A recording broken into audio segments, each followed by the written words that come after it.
Hello, আসসালামু আলাইকুম। আজকে ছিল আমাদের স্কুলের ৫ম শ্রেণীর বিদায় অনুষ্ঠান।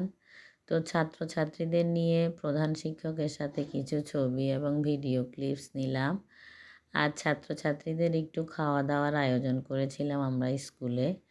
তো আমাদের হেড স্যার আসলে কখনোই আমি এই স্কুলে আসছি ২০১৯ সালে। এই পর্যন্ত কোনো বিদায় অনুষ্ঠানে স্যার আসলে বাহির থেকে খাবারের প্যাকেট নিয়ে আসা পছন্দ করে না। আমরা যতই বলি অল্প আয়োজন করি, স্যার বিরিয়ানি, ডিম করি, স্যার বলে যে না। তো আমরা টিচাররা সবাই মিলে কাজে লেগে গেলাম। মাটির চুলায় রান্না করলাম পোলাও, তারপরে মুরগি আর নতুন আলু দিয়ে মুরগির হাড়, গিলা, কলিজা দিয়ে রান্না করছি।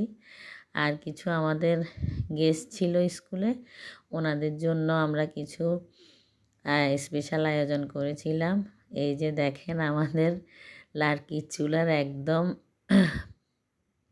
প্রাকৃতিক পরিবেশে রান্না বান্না। তো এই যে চিংড়ি মাছ ভুনা করলাম একটু, কিছু গেস্ট ছিল আমাদের, গেস্টদের জন্য।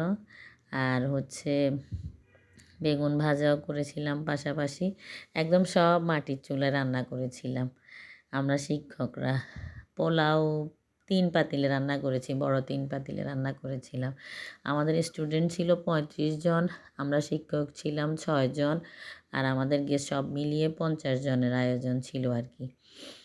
তো একদম পিকনিক ভাব ছিল।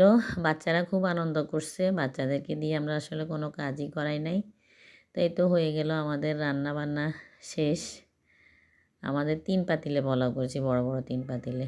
আর এই যে মুরগি, আলু, মুরগির হাড় দিয়ে আলু, সালাদ, এই আর কি। তারপরে বাচ্চাদের খাওয়া দাওয়ার পালা, ও ডিমও করেছিলাম। এই যে বাচ্চারা সবাই আজকে একদম আনন্দমুখর পরিবেশে এসেছে। একদম ইচ্ছে মতো যার যেমন ভালো লেগেছে পোশাক পরে সেজে গুজে খুব আনন্দ করেছে। ওদেরকে দেখে আসলে খুবই ভালো লাগছে। তো সবাই মিলে খেতে বসলো, খাওয়ার আয়োজন চলছে এই আর কি। ৫ বছর ওরা স্কুলে প্রাথমিক বিদ্যালয় স্কুল জীবন শেষ করে আজকে শেষ দিন চলে যাচ্ছে ওরা। একসাথে সবাই মিলে বসে খেলো, একটু নাচ গানও করেছে বাচ্চারা। ওইটা আসলে আমি এখানে অ্যাড করি নাই, কারণ এক একজন এক একভাবে নেয় জিনিসটা। তো বাচ্চাদের খুশি মতো ওরা আজকে ইচ্ছে মতো যার যেমন ইচ্ছে তেমন করেছে। মেয়েগুলোকে এত ভালো লেগেছে, যাওয়ার দিন আসলে ওদেরকে অনেক শাসন করেছি, যাওয়ার দিন অনেক আদর করেছি। বললাম আজকে তোদের যেমন ইচ্ছা তেমন কর, আনন্দ কর, নাচানাচি কর, গান গা। এই তো। আল্লাহ হাফেজ সবাইকে।